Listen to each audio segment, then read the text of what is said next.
ಇತಿಹಾಸ ಅಂತ ವಿಚಾರವನ್ನು ತಗೊಂಡಾಗ ಈ 3216 ಕಿಲೋಮೀಟ್ರ್ ಉದ್ದ 2900 ಕಿಲೋಮೀಟ್ರ್ ಅಗಲದ ಭಾರತ ಮಾತೆಯ ಮಡಿಲಿನಲ್ಲಿ ಲಕ್ಷಾಂತರ ದೇವಸ್ಥಾನಗಳನ್ನು ನಾವು ನೋಡ್ತೀವಿ. 18 ಶಕ್ತಿಪೀಠಗಳನ್ನು ಕೂಡ ನಾವು ನೋಡ್ತಾ ಇದ್ದೇವೆ. ಪ್ರತಿಯೊಂದಕ್ಕೂ ಕೂಡ ತನ್ನದೇ ಆದಂಥ ಇತಿಹಾಸವನ್ನು ನಾವು ಕಾಣ್ತೀವಿ.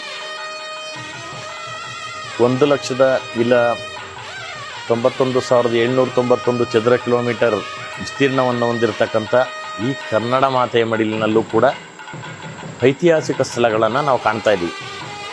ಈ ಏನು ಮಾಗಡಿ, ಹುಲಿಯೂರು, ದುರ್ಗ, ಈ ಕುಣಿಗಲ್ಲು ಅಥವಾ ತುಮಕೂರು, ಹಾಸನ, ಚಾಮರಾಜನಗರ, ಮಂಡ್ಯ, ಮೈಸೂರು, ಕೊಡಗು ಇವು ಸೇರಿದಂತೆ ಇದನ್ನು ಕುಂತಳ ರಾಜ್ಯ ಅಂತ ಕರಿತೀವಿ.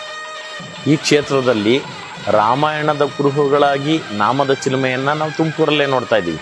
ಏನು ಶಿವ ನೃತ್ಯ ತಾಂಡವ ಮಾಡಿದಂಥ ಕಲ್ಲಿದೆ ಕುಣಿಗಲ್ಲು, ಕುದುರೆ ನಗರಿ, ಸಿದ್ಧಗಂಗಾ ಶ್ರೀಗಳ ತಪೋಭೂಮಿ, ಯಡಿಯೂರು ಸಿದ್ಧಲಿಂಗೇಶ್ವರರ ತಪೋಭೂಮಿ, ಕಲ್ಪತರು ನಾಡು, HMT ಕಾರ್ಖಾನೆಯನ್ನು ಹೊಂದಿದ್ದಂಥ ಒಂದು ತವರೂರು.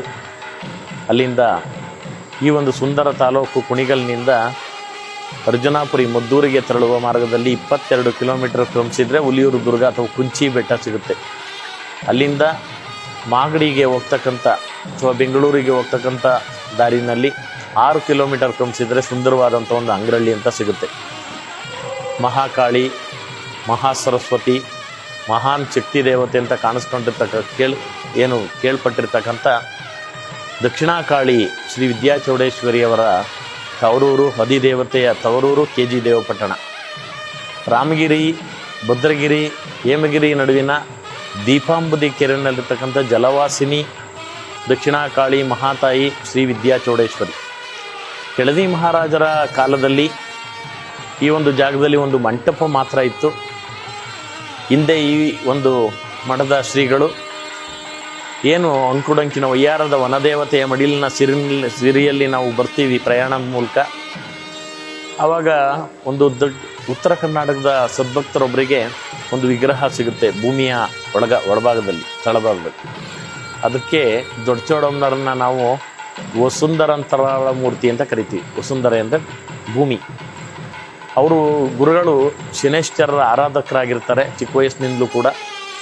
ಆದರೂ ಕೂಡ ನಾನು ಇದನ್ನು ಹೇಗೆ ಸ್ವೀಕಾರ ಮಾಡಲಿಕ್ಕೆ ಅರ್ಹ ಅಂತಕ್ಕಂಥ ಭಾವನೆ ಬಂದಾಗ ದೀಪಾಂಬುದಿ ಕೆರೆಯಲ್ಲಿ ದೊಡ್ಡಚೌಡಮ್ಮನವ್ರನ್ನ ಒಂದು ತೆಪ್ಪದಲ್ಲಿ ಬಿಟ್ಟು, ತಾಯಿ ನೀನು ಪುನಃ ನನ್ನ ಬಳಿಗೆ ಬಂದಿದ್ದೆ ಆದರೆ ನಾನು ಸ್ವೀಕಾರ ಮಾಡಲಿಕ್ಕೆ ಸಿದ್ಧ ಅಂತಕ್ಕಂಥ ಮಾತನ್ನು ಹೇಳಿದಾಗ ದೊಡ್ಡಚೌಡಮ್ಮನವ್ರ ವಿಗ್ರಹನ ಆ ಒಂದು ತೆಪ್ಪದಲ್ಲಿ ಬಿಟ್ಟುಬಿಡ್ತಾರೆ ಕೆರೆಗೆ, ದೀಪಾಂಬುದಿ ಕೆರೆಗೆ. ಪ್ರದಕ್ಷಿಣೆ ಹಾಕಿ ಗುರುಗಳ ಬಳಿ ಬಂದು ನಿಲ್ತಾರೆ ಅಮ್ಮನವರು. ಅವರನ್ನು ಈ ಶ್ರೀಮಠಕ್ಕೆ ತಗೊಂಡ್ಬರ್ತಾರೆ. ಆ ದಿನವನ್ನೇ ಇವತ್ತಿಗೂ ಕೂಡ ವರ್ಧಂತಿ ದಿನ, ವಿದ್ಯಾಚೌಡೇಶ್ವರಿ ಅಮ್ಮನವರ ವರ್ಧಂತಿ ದಿನ ಅಂತ ಆ ಒಂದು ದಿನವನ್ನು ಆಚರಣೆ ಮಾಡ್ತಾರೆ. ಇಲ್ಲಿ ಏನು ನೋಡ್ತಾ ಇದ್ದೀವಿ, ಈ ಸುಂದರವಾದಂಥ ಈ ಒಂದು ದೇವಸ್ಥಾನದಲ್ಲಿ ಇರ್ತಕ್ಕಂಥ ಈ ಮೂರ್ತಿ ಅತ್ಯಂತ ಶಕ್ತಿಶಾಲಿ ವಿಗ್ರಹ. ಹಾಗಾಗಿನೇ 4.5 to 5 ಲಕ್ಷ ತನ್ನ ಭಕ್ತರನ್ನಾಗಿ ಅಂತರಾಳ ಭಕ್ತರಾಗಿ ಸ್ವೀಕಾರ ಮಾಡಿದ್ದಾಳೆ. ಕಾರವಾರ ಮತ್ತು ದ್ವಾರಕಾ ನಡುವಿನ ಸಮುದ್ರದ ಆಳದಲ್ಲಿ 600 ಅಡಿ ಆಳದಲ್ಲಿ ವಿದ್ಯಾಚೌಡೇಶ್ವರಿ ಅಂತಕ್ಕಂಥ ಹೆಸರನ್ನು ಇರ್ತೇವೆ ಅಂತಕ್ಕಂಥ ಹೇಳಿ ಆ ಶಿಲೆಯನ್ನು ಹೊರಗಡೆ ತಂದು ಅದನ್ನು ಸುಂದರವಾಗಿ ಕೆತ್ತನೆ ಮಾಡಿ ಶಾಸ್ತ್ರಬದ್ಧವಾಗಿ ಅದನ್ನು ಪ್ರತಿಷ್ಠಾಪನೆ ಮಾಡಲಾಗಿದೆ. ಹಿಂದೆ ಕೆಳದಿ ಮಹಾರಾಜರ ಕಾಲದಲ್ಲಿ ಅಲ್ಲಿ ಸುವರ್ಣಬಾವಿ ಇತ್ತು ಅಂತಕ್ಕಂಥದ್ದು ಕೂಡ ಉಲ್ಲೇಖ ಇದೆ. ಸುವರ್ಣಬಾವಿಯ ಮೇಲೆ ಕಮಲಪೀಠ ಇದೆ. ಕಮಲಪೀಠದ ಅಕ್ಕಪಕ್ಕದಲ್ಲಿ ಆ ಕಡೆ ಈ ಕಡೆ 3 ಸಿಂಹಗಳನ್ನು ಕಾಣ್ತೀವಿ. ತಲಕಾಡಿನ ಗಂಗರ ದೊರೆಯ ರಾಜಲಾಂಛನವಾದಂಥ ಆನೆಯನ್ನು ನೋಡ್ತೀವಿ. ಅಲ್ಲಿಗೆ ರಾಜಮನೆತನಗಳ ಒಂದು ಸ್ಪರ್ಶ ಕೂಡ ಇಲ್ಲಿಗಿದೆ ಅಂತಕ್ಕಂಥದ್ದು ಗೊತ್ತಾಗುತ್ತೆ. ಮೈಸೂರು ಒಡೆಯರ ರಾಜಲಾಂಛನ ಗಂಡಬೇರುಂಡ, ಅಮ್ಮನವರ ಪಾದದ ಹತ್ರ ಗಂಡಬೇರುಂಡವನ್ನು ನೋಡ್ತೀವಿ. ಐಶ್ವರ್ಯದ ಪ್ರತೀಕವಾಗಿ ಇಡೀ ಮಠದ ಪ್ರತಿ ಭಾಗದಲ್ಲೂ ಕೂಡ ಗೋಪುರದಿಂದ ಹಿಡಿದು, ಗೋಶಾಲೆಯಿಂದ ಹಿಡಿದು, ದೇವಸ್ಥಾನದಿಂದ ಹಿಡಿದು, ಶ್ರೀವಿದ್ಯಾನ ವೃಂದಾವನದಿಂದ ಹಿಡಿದು, ದೇವಸ್ಥಾನದ ವಾಹನಗಳಿಂದ ಹಿಡಿದು, ವಿಗ್ರಹಗಳಿಂದ ಹಿಡಿದು, ಪ್ರತಿಷ್ಠಾಪನಾ ಮೂರ್ತಿಗಳಿಂದ ಹಿಡಿದು ಎಲ್ಲ ಕಡೆ ನಾವು ರಾಜಲಾಂಛನವನ್ನು ಗಂಡಬೇರುಂಡವನ್ನು ನೋಡ್ತೀವಿ. ಅಮ್ಮನವರನ್ನ ತನ್ನ ಪ್ರತಿಷ್ಠಾಪನೆಯನ್ನು ಕಮಲಪೀಠದ ಮೇಲೆ ಮಾಡಲಾಗಿದೆ.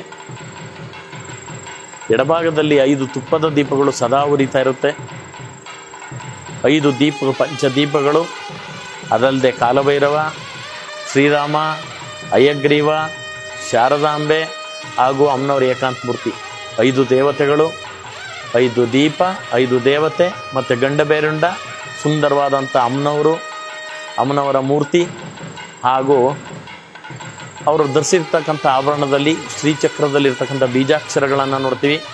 ಅದರಿಂದ ಮನೆಯಲ್ಲಿ ಐಶ್ವರ್ಯ ವೃದ್ಧಿ ಆಗುತ್ತೆ ಅಂತಕ್ಕಂಥ ಪ್ರತೀಕ ಇದೆ. ಅಮ್ಮನವರಿಗೆ ವಂದನೆಯನ್ನು ಸಲ್ಲಿಸ್ತಕ್ಕಂಥದ್ದು ಇಲ್ಲಿಯ ಪ್ರತೀತಿಯಾಗಿದೆ. ಹಾಗೂ ರಾಜಗೋಪುರವನ್ನು ದಾಟ್ತಾ ಇದ್ದಂಗೆ ಒಂದು ರೋಮಾಂಚನವಾದ ಅನುಭವ ಆಗುತ್ತೆ. 8 ಅಷ್ಟಬಾಗಿಲುಗಳನ್ನು ಹೊಂದಿರತಕ್ಕಂಥ ಶುಕ, ಪಿಕ, ನಾಗ ಒಂದು ನೃತ್ಯ ಎಲ್ಲ ಕಲಾವಂತಿಕೆಯನ್ನು ಹೊಂದಿದ್ದು 18 ಶಕ್ತಿಪೀಠಗಳ ಅಮ್ಮನವರ ಒಂದು ಚಿತ್ರಕಲೆಯನ್ನು ಹೊಂದಿರತಕ್ಕಂಥ ರಾಜಗೋಪುರ ಇವು ರೋಮಾಂಚನಗೊಳ್ಳುತ್ತೆ. ಎಲ್ರಿಗೂ ಕೂಡ ನಾನು ಈ ಒಂದು ಹೇಳೋದಕ್ಕಿಂತ ನಿಮ್ಮ ಅನುಭವ ಇದೆಯಲ್ಲ, ಇಲ್ಲಿಗೆ ಬಂದು ಪಡಿತಕ್ಕಂಥ ಅನುಭವ, ಸಾವಿರಾರು ಭಕ್ತರ ಅನುಭವ ಇದೆಯಲ್ಲ, ಒಂದು ದೊಡ್ಡ ಸುವರ್ಣ ಕಲಶ ಅಂತ ನಾನಾದರೂ ಭಾವಿಸ್ತೀನಿ. ಎಲ್ಲರೂ ಕೂಡ ಈ ವಿದ್ಯಾಚೌಡೇಶ್ವರಿ ಮಹಾತಾಯಿಯ ಕೃಪಾ ಕಟಾಕ್ಷಕ್ಕೆ ಪಾತ್ರರಾಗಿ ಅಂತಕ್ಕಂಥ ಮಾತನ್ನು ಈ ಮೂಲಕ ಕೇಳ್ಕೊಳ್ತೀನಿ.